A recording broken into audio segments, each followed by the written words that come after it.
As the captain of a special operations rescue team, I was on a mission overseas when my squad was ambushed and surrounded. I radioed the command center, urgently requesting permission to withdraw.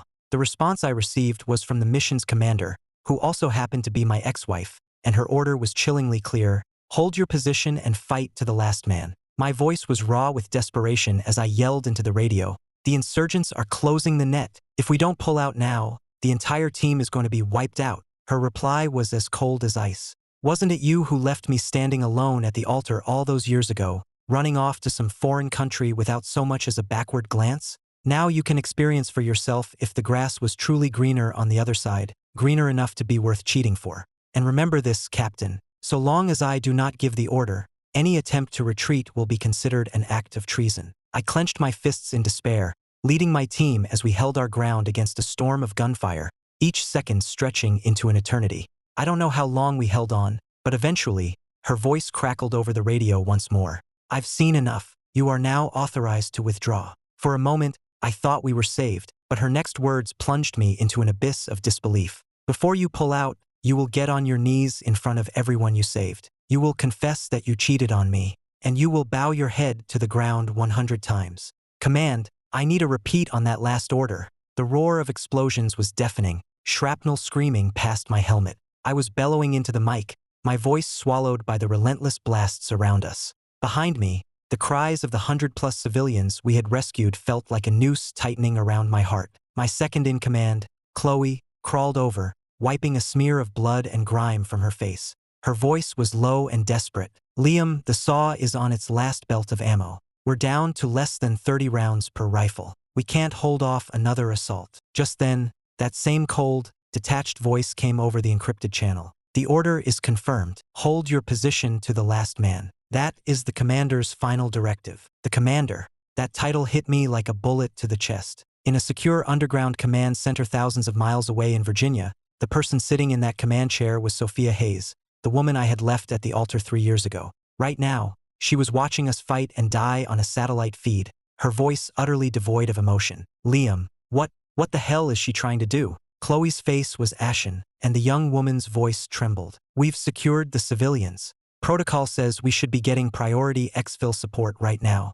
Instead, she's ordering us to fight to the death." "Why?" I didn't answer her. My eyes were fixed on the horizon, where the darkness was being torn apart by the headlights of approaching enemy vehicles, a black tide of shadows rolling toward us. I gripped the radio, my voice hoarse and tasting of cordite. "Sophia, I'll say it again. The civilians are secure. My team is out of ammunition. We request immediate extraction." The line was silent for a moment, then I heard a soft sigh, one that almost sounded amused. "A request? Did you listen to my requests 5 years ago, Liam? When I was grabbing your arm, begging you not to leave me at the church. You walked away without even looking back." I slammed my fist into the scorched earth, the sharp pain in my knuckles a futile attempt to quell the rage boiling inside me. This wasn't the time for settling old scores. The lives of my team and the 131 terrified civilians behind us depended on the choices I made right now. "Sophia, you need to get a grip." I practically bit through my jaw, forcing the words out. "You're the commander of this operation,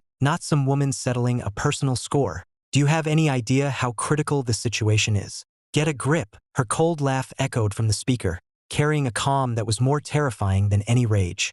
"Oh, I'm perfectly clear-headed, Captain Anderson. I'm sitting right here in the command center, enjoying this lovely foreign moon right along with you. Why don't you take a good look around? See what you've earned from this place you abandoned everything for 5 years ago. We're all going to die if we don't pull back now." I screamed, my eyes burning, and her voice was flat, as cold and unmoving as a frozen lake. "You threw away 3 years of our life together to come to this place. I'm sure you'd be more than willing to die for it now." At that, the last thread of my control snapped. "Sophia, you're out of your goddamn mind." The roar tore my throat raw, and I slammed the radio into the dirt. Chloe lunged, grabbing my arm with all her strength, her voice breaking. "Liam, calm down. Please, you have to calm down." I took a ragged breath, bent down, and picked up the mud-caked radio, resuming command. "All units, report ammo status and casualties. Alpha, fall back to checkpoint 2. Bravo, set your last claymore on the southeast breach. Sniper, prioritize their machine gunners and RPGs."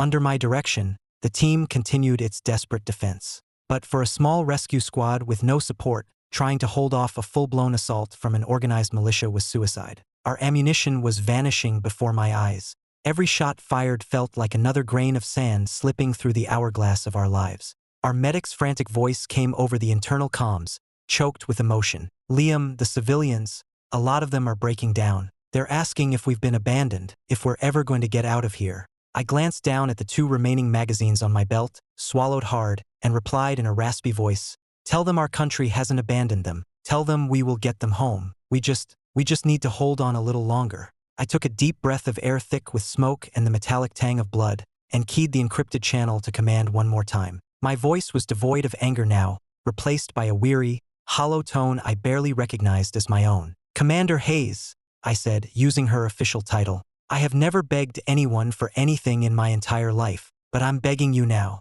Do whatever you want to me. I'll take it. Just please, let these innocent people live." The line went dead silent. All I could hear was the faint hiss of static and what sounded like her own quiet, suppressed breathing. A flicker of hope I hadn't dared to entertain sparked in my mind. Had I actually gotten through to her? Just as that fragile hope began to take root, her voice cut back in. "All right." The word made my heart jump, but then her tone twisted, and she laughed, a wild and unhinged sound. "You want to get your people out of there? Fine. But before I give the official order, Captain Anderson, you are going to walk out in front of every single person you rescued and get on your knees. You will face them and confess, with your own mouth, how you cheated on and betrayed your wife. Then you will bow your head to the ground 100 times. Not one less. I want to hear every single one. Do that, and I will graciously permit your retreat." How does that sound? That's a death sentence. She's using them to kill us. Chloe yelled beside me, her voice cracking with fury. "Liam, she has no intention of letting us live. She's trying to break you." I raised a hand to silence her. Of course I understood. Sophia knew me better than anyone. She knew exactly what the honor of my unit, my dignity as a captain, and my own self-respect meant to me. Her goal was to utterly destroy me, to take everything I fought to uphold and grind it into the dirt in front of my team, in front of the people I'd sworn to protect, and in front of any camera that might be recording. 5 years ago, in front of all our friends and family, I had shattered her dignity and her hopes. Now, on the brink of death, she intended to repay that humiliation 100 times over. "Have you made your decision, Liam?" Sophia's voice sliced through the static again. "Let me guess how much time you have left. 3 minutes? Or will it all end in the next few seconds?" A wave of pure rage washed over me, breaking through my composure. I roared into the mic, "Sophia, do you have any idea what you're doing? This is a criminal act. I'll see you brought up on charges for this." Her response was a soft, contemptuous chuckle. "You're right, but for that to happen, someone would have to make it back alive to testify against me." In that instant, a chilling realization gripped my heart. I stood frozen, understanding her true meaning perfectly. She was absolutely certain that our isolated squad would never leave this place alive. "Liam, don't listen to her. We can try to contact the Pentagon directly. Go over her head," Chloe urged. I slowly shook my head, a profound weariness washing over me. "It won't work. This is a black op. She has direct command authority. No one can override her without an order from the Joint Chiefs. This is the only defensible position on any of the exfil routes. If we try to pull back without a coordinated extraction, we'll be sitting ducks out in the open. She's thought of everything." Chloe's voice was thick with despair. "So there's no other way? We're just supposed to." I pulled the last crumpled cigarette from an inner pocket of my jacket and lit it from the embers of a nearby fire. The small flame flickered in the cold night, reminding me of another hurried night 5 years ago, outside the international terminal at Dulles. I had lit a cigarette just like this one, just before turning to face Sophia's tear-streaked face, my gravely ill mother unconscious in the car behind me. "Liam, if you get on that plane today, I will never, ever forgive you." Her desperate cry still echoed in my memory. I had thought the ashes of our 3-year relationship were the full price I had to pay for that choice. I never imagined that the hatred she had nurtured for 5 years would culminate in this moment, with her gambling the lives of over 100 strangers just to settle her score with me. "Captain, civilian hit, arm wound, bleeding heavily. We need to medevac now." The medic's panicked voice shattered the tense silence. That cry was the final straw, shattering any remaining hesitation. I took one last, deep drag from the cigarette, the final spark of defiance in my eyes dying out. "Chloe," I said, "you have command. Hold this position. Give me 3 minutes and I'll get you all home." Chloe grabbed my arm, her fingers digging into my tactical vest. "Liam, that's an order," I said, shrugging her hand off without turning around, ignoring the shocked, pained, and disbelieving stares of my team. I turned and walked, step by deliberate step, toward the crowd of terrified civilians huddled in the shadows. Sophia's voice immediately crackled over the radio, trembling with a sick excitement. "Excellent. Let the show begin, Captain Anderson. I can't wait to see this." I silently switched my radio to broadcast to all channels.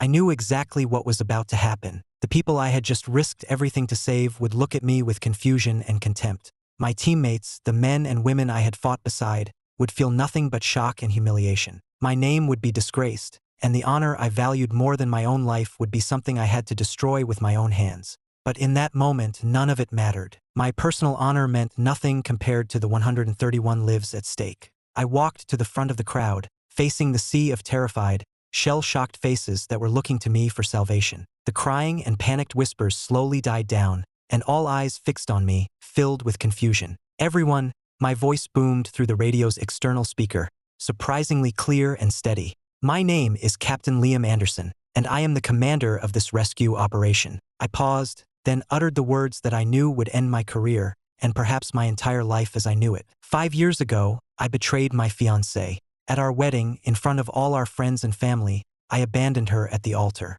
It was entirely my fault, and for that I am truly sorry. The moment the words left my lips, the silence was shattered by a wave of shocked gasps and murmurs from the crowd. I didn't look up. I didn't meet a single person's gaze. I just slowly, but deliberately lowered myself to my knees. Thud. The first impact. My forehead struck the hard, cold ground, the dull sound momentarily drowning out the distant gunfire. Thud. The second. Dust and grit ground into my skin, a dull ache spreading across my brow. Thud. A third time, a fourth, a fifth. My movements became faster, more mechanical, as if my body was no longer my own, simply executing a cold, heartless program. The murmurs from the crowd died away, silenced either by the shocking, self-destructive display or by their inability to comprehend it. Soon, the only sounds were the thunder of explosions, the whistle of bullets, and the sickening, rhythmic thud of my head hitting the ground. Blood started to trickle down my forehead, blurring my vision. The warm liquid ran into my eyes, smelling of rust. I didn't stop. 30, 40, 50.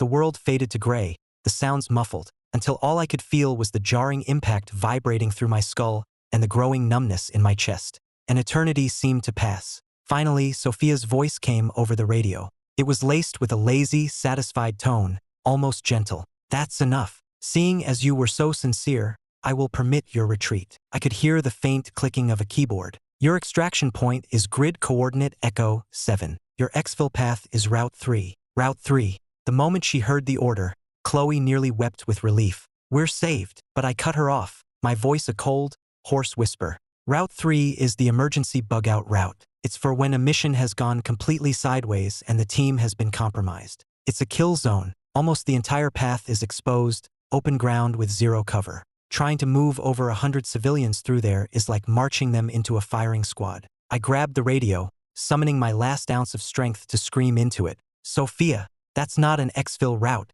It's a death trap. What in God's name are you trying to do?" "What am I trying to do?" She laughed softly, her tone as light as if she were talking about the weather. "I've given you your orders and your route, Captain. You're a legendary operator. Getting your team across a little open ground should be basic for you, right? Whether you can get those people out alive, well, that's your problem now." She paused, then added the final, gut-wrenching blow. "After all, you weren't this concerned about consequences when you left me all alone, were you?" Beside me, Chloe was shaking with rage. We were faced with two impossible choices: die here fighting to the last bullet, or walk willingly into the slaughterhouse that was Route 3. "Liam, what do we do?" Chloe's voice was strained to the breaking point. I didn't answer. Instead, I reached into the deepest compartment of my pack and pulled out the small, black device we carried for only the most dire emergencies. My fingers flew across the cold keypad, and a string of crimson code flashed on the screen before being sent. The moment Chloe saw it, the color drained from her face. Her voice was a shattered whisper. That's code 313, the final distress signal for Task Force Night Owl. It means the entire unit is about to be wiped out." "That's right," I said, my voice eerily calm. I tossed the device to the ground and spun around to face the terrified civilians and my own battered, but still standing, team. I took a deep breath and bellowed with every ounce of strength I had, my voice cutting through the din of battle. "Everyone, listen to me. The confession you just heard me make was coerced. It was not true and it was not voluntary. The mission commander, my ex-wife, is abusing her authority. She has maliciously denied all standard extraction plans, cut off our communications for support, and is now forcing us onto a route that will lead to certain death. I have just activated Task Force Night Owl's final distress code to the Pentagon. This is our last report before total annihilation. I, Captain Liam Anderson, will now lead my team to create a diversion. We will draw their fire,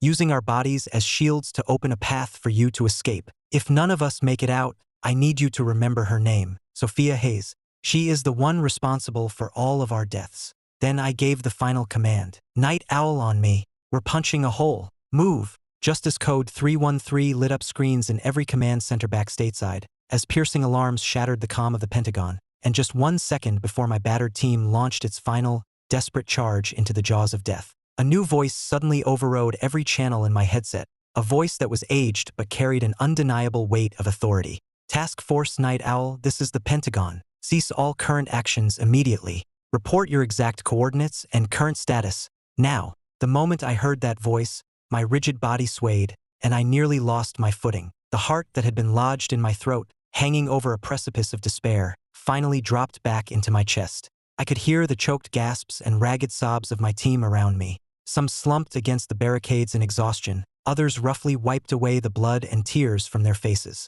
Pentagon, this is Night Owl Actual. My unit is located in the Z7 sector, Kandahar province. We have successfully rescued 131 civilians. We are currently pinned down and surrounded by a large insurgent force at our rally point. Ammunition is critical, below 10%. We have 6 wounded, 2 of them severe. Mission Commander Sophia Hayes has, for the last 30 minutes, repeatedly denied our urgent requests for extraction, ordering us to hold this position to the last man. When she finally authorized a withdrawal, she maliciously vetoed the primary, secure exfil plan and instead ordered my unit and all civilians to evacuate via Route 3, a completely exposed path that would lead us directly into an enemy kill box. Based on these actions, I determined the command structure had been compromised by malicious intent. To preserve the lives of the civilians and my team, I was forced to activate Code 313. I request an immediate investigation and that you assume direct command of this operation. My report was concise and to the point. From the other end, I heard the heavy thud of a fist hitting a table. Outrageous! The old, authoritative voice boomed. The line from the Pentagon went silent for a few seconds. Then, the voice returned, filled with cold fury and absolute authority. This is General Miller. Command Center, I want Commander Hayes on this line. Now, explain yourself. The channel was silent. Sophia didn't respond. She had likely never imagined I would activate a code that signaled the complete destruction of my own unit. She must have assumed I would choose survival at any cost. Either I'd disobey orders and be blamed for any civilian casualties, or I'd abandon the civilians to save my own skin, only to face a court-martial she would orchestrate. Either path would have given her the revenge she craved. But she miscalculated. The backbone of my team could be broken in service to the mission, but it would never bend just to survive. Sophia Hayes, you will answer me now. General Miller's voice was like the rumble of an impending volcanic eruption. Sophia's voice finally came on the line, but the icy control was gone, replaced by a frantic, defensive tone with a tremor she couldn't hide. General Miller, sir, these are false accusations. Captain Anderson is emotionally compromised due to our personal history. He is fabricating this entire story. I never prevented him from following the standard extraction protocol. It was him. He was the one who endangered the civilians and his own team, taking unnecessary risks for personal glory. That's absolute bullshit. I roared my first ever profanity on an open channel to the Pentagon, all my pent-up fury finally exploding. Sophia, did you really think I've spent all these years with Task Force Night Owl for nothing? You're going to lie to General Miller's face? I gestured sharply to Chloe, who immediately pulled a small, shielded audio recorder from her gear. It was standard issue for high-risk operations. I hit the play button. The next second, Sophia's own clear, cold, and cruelly mocking voice filled the encrypted channel, echoing across the battlefield and inside the command center thousands of miles away. The other end of the line went completely silent. Not a single sound came from Sophia. General Miller's voice cut through the silence, decisive and sharp. All available quick reaction forces, you have the coordinates. Move to the rendezvous point for exfil Route 1 immediately. Night Owl, you are now under my direct command. Execute withdrawal immediately. Solid copy. The powerful, clear responses of multiple units flooded my earpiece. A ray of light finally pierced through the long, desperate darkness. I looked over at Chloe. Tears were streaming down the tough young woman's face as she threw her arms around me, sobbing. Liam, we made it. I patted her on the back, a relieved smile finally breaking through. Come on, let's get everyone home. Without a moment's hesitation, I gave the order to move out. Running on fumes, the team summoned its last reserves of discipline, providing cover for the civilians as we disengaged and moved swiftly toward Route 1. 10 kilometers, then 7, then 5. Every step was a step toward hope. When the lights of the extraction point finally appeared through the darkness, and strong hands reached out to support our collapsing bodies, the last of my strength gave out. We had made it. Behind the QRF operators, I could see the flashing lights of ambulances, medics running toward us. Just as my consciousness began to fade, a voice whispered over my private comms channel, low and dripping with venom. Liam, did you really think it was over? When I opened my eyes again, I was staring at the sterile white ceiling of a hospital room. The space around my bed was crammed with reporters. Blinding camera flashes and a flood of shouted questions washed over me. Captain Anderson, what is the nature of your personal history with Commander Hayes? Can you confirm that she deliberately endangered your team? What is your official statement on the incident? I closed my eyes and remained silent. A moment later, several stern-faced military police pushed through the crowd and swiftly escorted both me and a now-awake Chloe out of the room. We weren't taken back to our unit. Instead, we were led to a quiet conference room deep within the hospital. Inside, several people were waiting. General Miller, his white hair and stern demeanor commanding the room, sat at the head of the table. Beside him were several officers in dress uniforms I recognized immediately. They were from the Judge Advocate General's Corps military lawyers. Captain Anderson, Lieutenant Martinez. Thank you for your service, General Miller said, rising to shake our hands. We need you to cooperate with this debriefing. Please recount the events of the mission in full detail. I came to attention and saluted, then recounted every detail of the incident, from Sophia's first bizarre order to her final, deadly command, including all of her personally motivated threats. Chloe then submitted the audio recorder containing the key evidence. With the irrefutable evidence laid bare, the atmosphere in the room grew heavy. When I finished, General Miller slammed his hand on the table, his face a mask of fury. This is outrageous. I'll have her court-martialed for this. The JAG officers, by contrast, were perfectly calm. One of them fixed me with a sharp gaze. Captain Anderson, Commander Hayes repeatedly referenced an incident 5 years ago where you abandoned her to go overseas. Would you care to elaborate on that? My heart skipped a beat. The debriefing had become an interrogation. I immediately understood the gravity of the question. I might be a hero now, but if they believed Sophia's version of events, my character would be called into question, and a trip abroad at such a sensitive time could be spun into a national security risk. Sophia's crime could be reframed from malicious revenge to an emotional overreaction based on a legitimate security concern. I met the officer's gaze directly. I can explain. I admit that I left her at our wedding 5 years ago to go overseas. It wasn't for another woman, and it wasn't for any other reason than to save the life of my only living relative, my mother. She had a rare form of cancer, and an experimental treatment in Switzerland was her only chance of survival. Any delay would have been fatal. I pulled a worn photograph from my wallet. It showed my mother, surrounded by medical equipment, but smiling warmly. As for why I called off the wedding, it was because Sophia cited our status as a married couple to claim our assets were communal. She refused to let me use my own money for my mother's treatment. Instead, she suggested we arrange for my mother to have a fatal accident, so we could collect the life insurance to buy a house for her. The room fell completely silent. Even the stoic JAG officers looked stunned for a moment, their expressions shifting to ones of undisguised disgust. Understood, Captain. We will handle this matter with the utmost seriousness. Commander Hayes has been suspended pending a full investigation. She will face a court-martial. You have our word. After the debriefing, the entire Night Owl team was given extended leave. I went back to my hometown in rural Virginia to see my mother. Thanks to the ongoing treatment, her condition had stabilized. She had her color back and was even spending her afternoons tending to the peonies in her garden. I tried to convince her to move to the city with me, but she would just smile and shake her head, saying she felt more at peace with the country air. Seeing she was happy, I didn't press the issue. I had assumed my history with Sophia was finally over, a closed chapter being handled by the investigators. But on the morning I was scheduled to report back to my unit, I received an encrypted video file on my phone from an untraceable number. The moment I opened it, my blood ran cold. It was Sophia. From the background and what she was wearing, I could tell it had been filmed the same day we were extracted. She was sitting alone in the empty command center, staring directly into the camera with a chilling, unhinged smile. "Liam," she said, "did you really think it was over? My revenge is just getting started. And next, it's your mother's turn." My fingers felt like ice as I immediately dialed General Miller's secure, private line. "General, Sophia is making a move.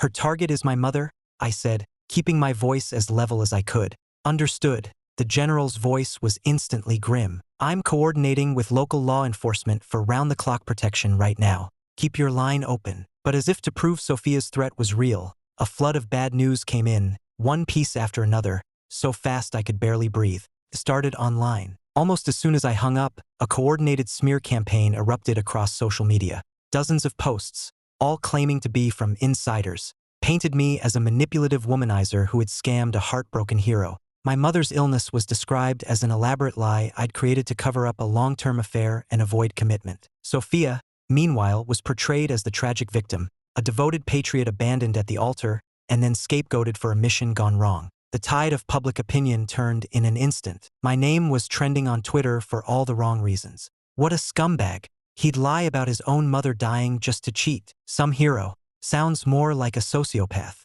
How could a mission succeed with him in charge? Pure luck. I feel sorry for his team. Go to hell, Anderson. You're a disgrace to the uniform. This is karma. I hope his mom really is sick. Justice for Commander Hayes. Investigate Liam Anderson. The vicious, unfounded accusations spread like wildfire, tearing my reputation to shreds. But the real blow was yet to come. At the same time the social media campaign was peaking, an internal report came through. Sophia, armed with a last-minute psychiatric evaluation diagnosing her with severe depression and acute psychosis, had vanished without a trace while being transferred to a secure medical facility. Immediately after, my secure phone rang. It was General Miller, and his voice was heavier than I had ever heard it. "Liam, listen to me. The local police just arrived at your mother's house. The house is empty. There's no sign of forced entry, but your mother is gone. The scene is clean, too clean." The phone slipped from my numb fingers and clattered to the floor. All the pieces clicked into place, forming a cold, terrifying picture. The smear campaign, the psychiatric evaluation, the escape, my mother's disappearance. Sophia. She had actually done it. I knew her too well. She hadn't gotten her command position just because of her family connections. She was brilliant, a meticulous planner, more than capable of vanishing without a trace. But I also knew her obsessions. I knew the one place, the twisted shrine to her hatred, that she would be drawn to. I shot to my feet and grabbed my car keys. General Miller and the authorities would use every technological tool at their disposal to find her. But I knew where she would be. The place where all her dreams had died would be the stage for her final act. The meadow outside Charlottesville where we were supposed to have been married. I drove alone, making sure I wasn't followed, heading straight there. Instinct and memory guided me toward our final, inevitable confrontation. My headlights sliced through the rural darkness, illuminating the familiar meadow. The scene was just as I had pictured, yet somehow worse than my darkest fears. Sophia was standing there. She was wearing a white wedding dress, now stained with grass and dirt. In the pale moonlight, she looked like a corpse bride, her veil fluttering in the night wind. The sight was both grotesque and tragic. A short distance away, my mother was slumped in a chair, unconscious. When Sophia saw me get out of the car, her face split into a smile so bright it was terrifying. She slowly raised her right hand. In it, she held a simple, black remote detonator. "You came, Liam. Perfect timing." She shook the remote slightly. "Remember 5 years ago, Liam? You made a choice between me and your mother. You chose her." She tilted her head, her smile widening, but her eyes were empty and wild. "The rules are the same now. It's time for you to choose. Save your mother, or come to me. But you'd better be quick," she said, her thumb stroking the red button on the detonator. "Underneath this field, I've planted more than enough explosives for the both of us. Your choice will determine whether they go off for a wedding or for a funeral." I stood my ground, my eyes darting from my unconscious mother to Sophia's twisted, smiling face. "You're wrong, Sophia," I said, my voice cold enough to shatter glass. 5 years ago, there was no choice to make. It was my duty as a son, not a decision to be weighed. And now, you've kidnapped my mother and you're threatening to kill an innocent woman. That's not a choice. That's a crime. I took a step forward, ignoring the way her finger tightened on the button. "Put the detonator down, Sophia. This madness ends now." "Ends now?" she cackled, her eyes completely unhinged. Fine, let's end it all together. She raised her thumb and slammed it down with all her might. In that exact instant, the soft phut of a silenced rifle shot echoed from the darkness. Sophia's body jerked, her hand freezing in place. She looked down slowly at the dark red stain spreading across the front of her dress, then looked up in disbelief toward the trees. The detonator slipped from her grasp and fell harmlessly to the grass. In the tree line behind her, Chloe was in a perfect marksman's kneel, the barrel of her rifle still smoking. She spoke calmly into her radio. Target neutralized. I repeat, target neutralized. Then, from the darkness all around the meadow, the familiar figures of my team emerged from their hiding places. Chloe slung her rifle over her shoulder and jogged over, a look of fond exasperation on her face.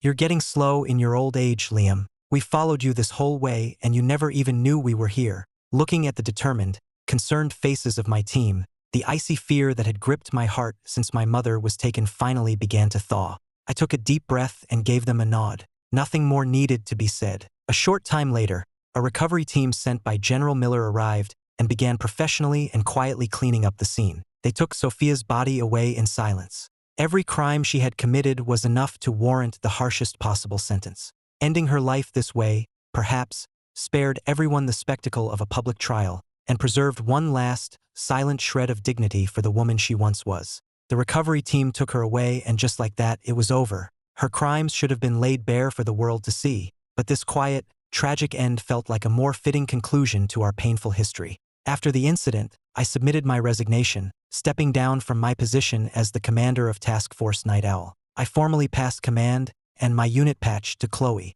There were tears in her eyes, but also a new, unshakable resolve. I went back home to Virginia. All I wanted was to be with my mother, to watch her peonies bloom each spring, and to make up for all the time we had lost. Life was quiet. Chloe visited often. Her presence in my mother's small garden became a familiar, comforting sight. One afternoon, as the peonies were in full bloom, she set down a box of pastries she'd brought and looked up at me, her gaze clear and direct. Liam, the mission's over. Can I ask you a question now? Not as your lieutenant, but just as Chloe. She paused, a faint blush rising on her cheeks, but her voice was steady. Would you be willing to spend the rest of your life with me, right here with your mom? I looked at her for a long moment, then nodded. The trust and bond we had forged in the crucible of combat had long ago grown into something more. We didn't get married in a big hotel, but right there in my mother's garden, surrounded by peonies.